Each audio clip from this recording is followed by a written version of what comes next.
Okay, fight fans, fight fiends, welcome back to Manny's Thoughts. I, of course, Manny MTL or Manny Montreal. Make sure to check me out on Facebook, Twitter, YouTube, and obviously thefightcity.com. As usual, I'll give you guys my thoughts on what's going down in combat sports. Montreal and myself have a crazy fight week ahead of us. And before I get to that, I just want to talk about what went down this weekend. PBC on NBC, Cable Network Boxing. Thank you, Al Heyman. Now, it was a big hyped up event. It's 30 years in the making that boxing's back on cable TV. So here are my thoughts. First off, Broner Molina. Broner to Boner. Honestly, I don't know who thought it was a good idea to have this kid open up the show. He's so unpredictable as far as his consistency in the ring and outside the ring. I didn't think it was the right choice to open up the show. However, the main event paid out in spades. Guerrero versus Thurman, just a fantastic fight. Went the full 12 rounds. Guerrero did get dropped by Thurman, just didn't get him his KO victory. Fantastic fight. When both fighters end up in the hospital at the end of the night, usually we end up with a really good fight. It's morbid, but it's true.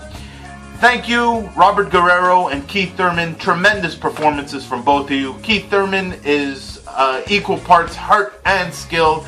Robert Guerrero's just a hard G, the straight up gangster. Love him in there. Can't wait to see him fight again, hopefully at 140 pounds. Now, as far as the event is concerned, a few things were missing. So, they removed the ring entrance music, so nobody had individual music. Now, I'm for this because, I mean, if the fighter really needs a song to get pumped, he can put it in his headphones. However, I am against everybody getting the exact same song. They really should come up with like a challenger or opponent theme music and then a champion theme music, or just variations of the same song, but not the same song. Imagine being in the ring or being at the event and hearing 10 guys come up to the same song. Just not fun. Speaking of not fun, no ring card girls. Now, I understand it's National Women's Day on Sunday and, well, yesterday. And, well, okay, it's not a huge thing, but I like to drink whiskey while I watch my fights. Scotch is good. And if somebody told me I had to get rid of the scotch, I'd ask them why. It's a part of my tradition of how I watch fights. Why get rid of the ring card girls? I understand it's cable, and I understand it's 8:30 at night, but I mean, you don't have to throw them into thongs. Most of these girls are fight fans anyway. Plus, they're supplementing their income. Plus, it's tradition.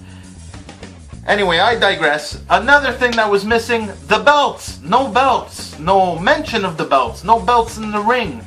I think this is part of Al Heyman's long game plan where eventually he's going to present his own belt. Because imagine a year or so where everything goes really well and then he, throws in his hat to create his own belt and title system.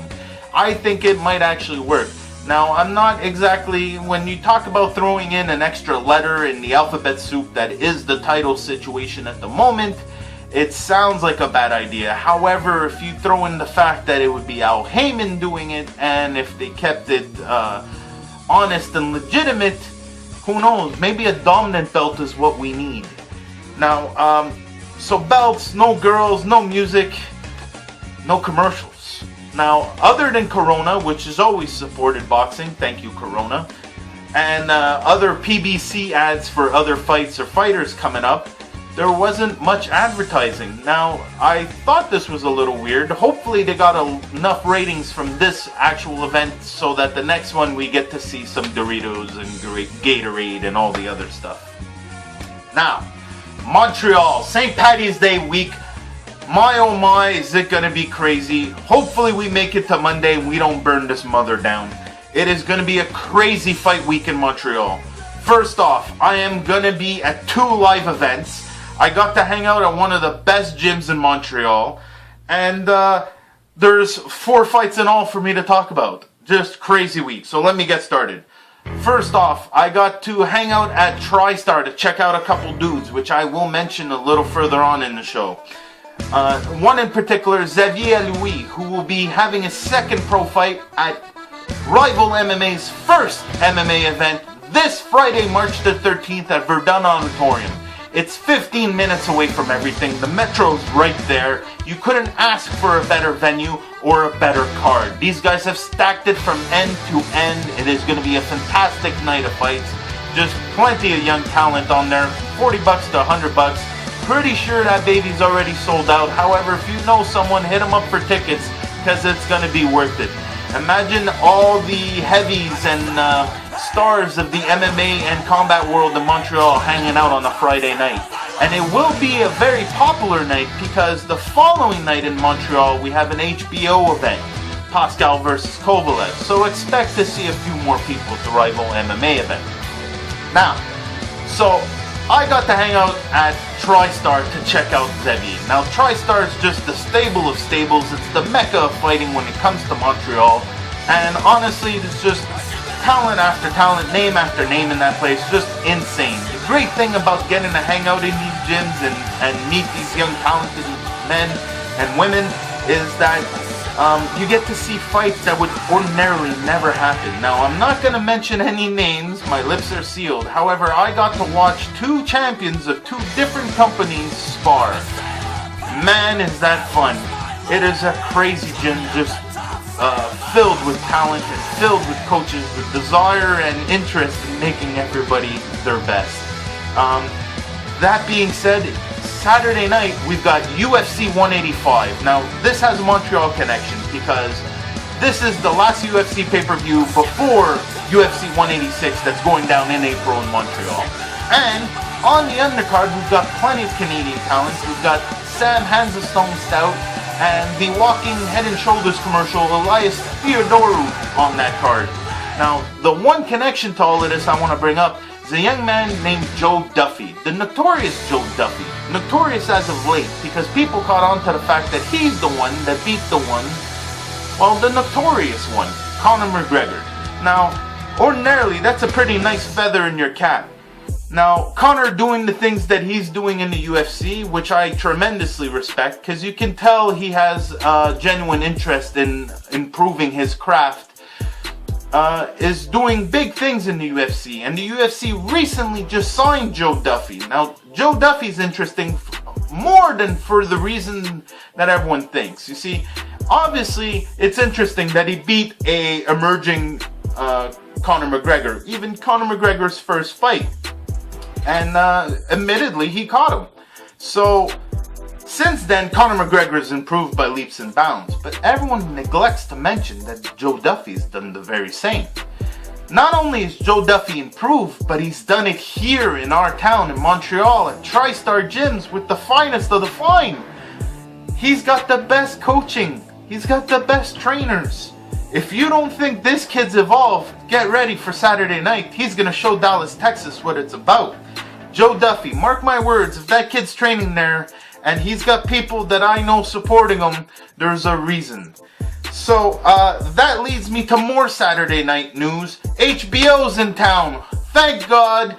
The Pascal Kovalev fight is finally going to go down. I'm finally going to have to stop talking about this. I can't wait. The anticipation is crazy. Now, I'm lucky enough to be at Rival MMA on Friday. Then I'm doubly as lucky because the following Saturday night I'm going to be at the Pascal Kovalev fight.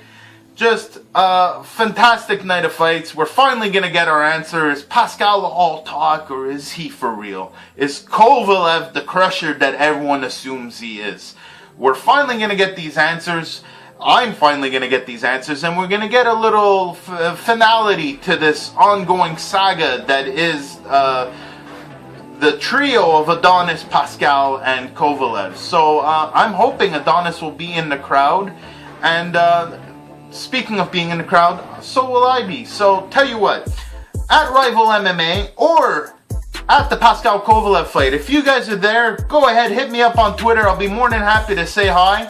And I'll be live tweeting from both events, so if you get to miss them and you're stuck at work or something, go ahead and check your Twitter feed every now and then. I'll keep you up to date. I'll be live tweeting. Go ahead and ask me questions of how it's going.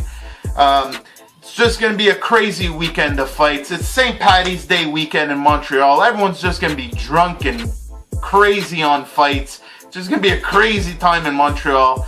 That's it for me this week. Make sure you tune in my other shows. Check out this week's Fight City. We're going to have articles and pictures with Xavier Aloui, second pro fight in RivalMma. We've got Tristar fighters fighting this weekend. We've got Montreal boxing. It's just a great weekend. Happy St. Patrick's Day to everybody. Remember, like, share, subscribe, do all that good stuff. Hit me up if you want. I'll answer back. I'll see you guys next week.